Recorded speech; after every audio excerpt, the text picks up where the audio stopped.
what Mr. Gates doesn't realize is what your listener there realizes. Like, this is not about the government, it's about the people. And they've been on this project since 2014, how to help children whose parents have lost their minds. An email from one of our listeners that there were great injustices to the free world when a democratic administration did not take assertive and affirmative action when Russia invaded Crimea. Over the last 24 hours, a number of cities and towns in Ukraine have seen shelling by Russian forces. Let's check in live with Joseph Lindsley now in Ukraine and get the latest. Joseph, what's the situation where you are? And where are you? You've been doing a little traveling, haven't you? Yeah, I've traveled, Bob, good afternoon, from Kharkiv. I've traveled in the past few days from the far west of Ukraine, and now I'm in the far east. It's just 30 miles from Russia. Kharkiv was the second biggest city in Ukraine before the war. And I arrived here via the early morning train from Kyiv, sort of a ride through the Ukrainian steppes.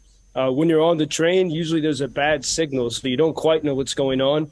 Once I arrived here in Kharkiv, the alarms have been going off and on throughout the day, but people still stay calm. And there has not, since last Thursday, there has not been a major missile attack. So, always when we go for many days without such an attack, we're kind of in a period of waiting and expectation.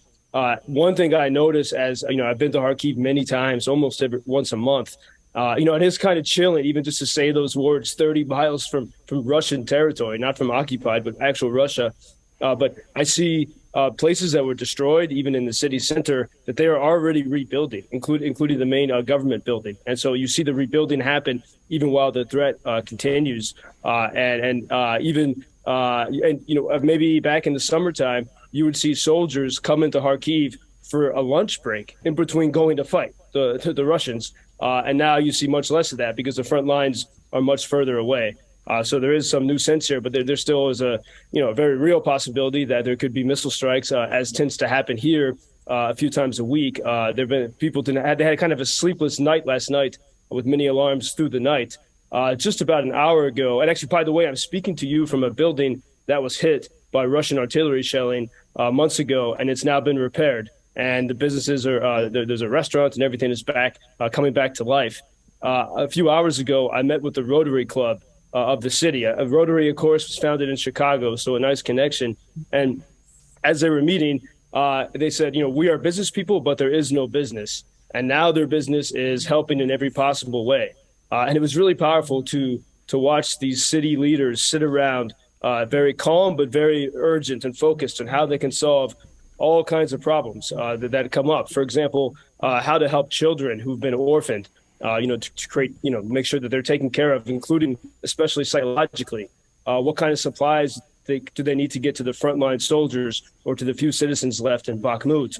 And then something that was really tough to hear, but the orphans is a horrible situation. And then also how to help children whose parents have lost their minds, whose parents have gone insane.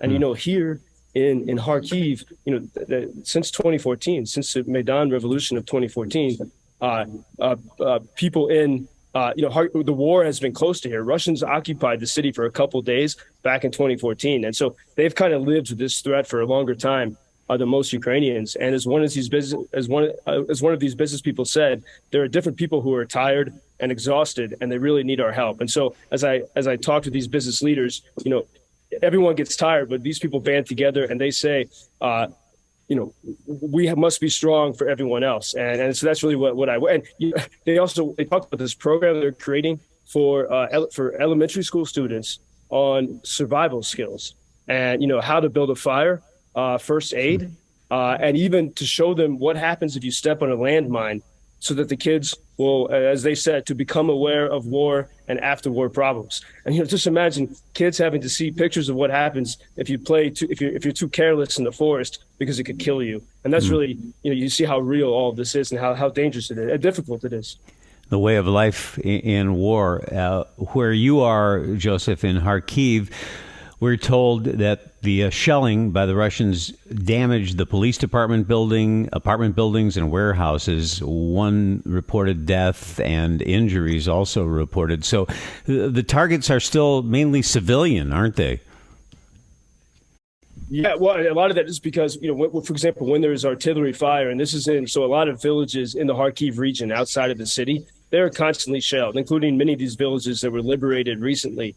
And the shelling is not precise. It's indiscriminate attempts to just destroy and level a city. And so it's always going to be civilians that are targeted. Missile strikes, can be more precise, but they can never be totally precise.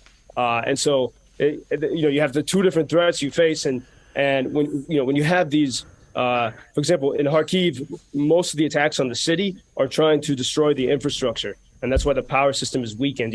It's in fact, it's you don't ever want to take an elevator in Kharkiv because you're probably, there's a good chance you might get stuck. Even when you take the metro, sometimes people have to crawl through the tunnel because it loses electricity. And this is, not a daily reality, but pretty common throughout here. And then, I was just talking also with some soldiers who came from Bakhmut, where the most intense fighting, there's hardly any civilian things left in that city. And the soldiers were telling me that there's only about 2 times a day when they can move around that city. The artillery fire is so constant, you might have only like 2 20-minute windows when you can make a run for it if you have to move to a new position. So it's extremely difficult. And they tell me more than anything else, more than fighter jets or anything right now, what they need is ammunition. Joseph, I want to share an email from one of our listeners. You'll find this interesting. It's from... Who's this from? David in the south suburbs. I will admit it, Bob, I'm not your biggest fan. I do, however, thank you more than I can say for your daily visits with Joseph. I am retired Army vet from the Cold War and Desert Shield, Desert Storm, that era. I spent 10 years stationed in Europe with the Berlin Wall falling 4 weeks after I returned to the States. I feel that there were great injustices to the free world when a democratic administration did not take assertive and affirmative action when Russia invaded Crimea. I've never been to Ukraine, would love to go there. Joseph's daily reports paint a picture of a grand society and amazing culture. It tears my heart apart to hear of the horrific destruction and murder inflicted upon these brave people.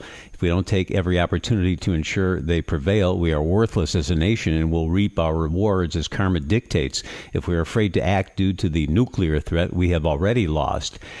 We have so much pre-placed equipment in Europe and the Middle East that we could defend the Ukrainians and roust the Russians many times over. This equipment is already built and paid for. In the end, if Russia is not put in place and required to abandon this continued act of terror, returning all lands, including the Crimean Peninsula, we will have abandoned our Cold War victory and let Russia win, and will never be able to hold up our heads as a world power ever again.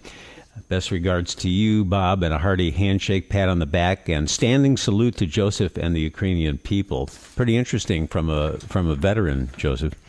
Well, that's very powerful. I agree with everything except for the first sentence. But I am a great fan of your show, Bob, and I appreciate the chance to have these conversations. But he explains it so well. And there was a video circulating here in Ukraine, especially now, the past few days, of comments that Bill Gates made from before January of last year, before full-scale invasion. And he said Ukraine, is one of the most corrupt governments in the world. And I think what Mr. Gates doesn't realize is what your listener there realizes. Like, this is not about the government. It's about the people. And they've been on this project since 2014 of cleaning up the government, taking control of the government. And that's why this war is happening, because all of a sudden the Moscow special interests and others from around the world couldn't do whatever they wanted here. The people governed. And that's now why they have to suffer daily artillery and missile strikes, and why kids have to learn how to avoid landmines, because they want to be free. That's simply it.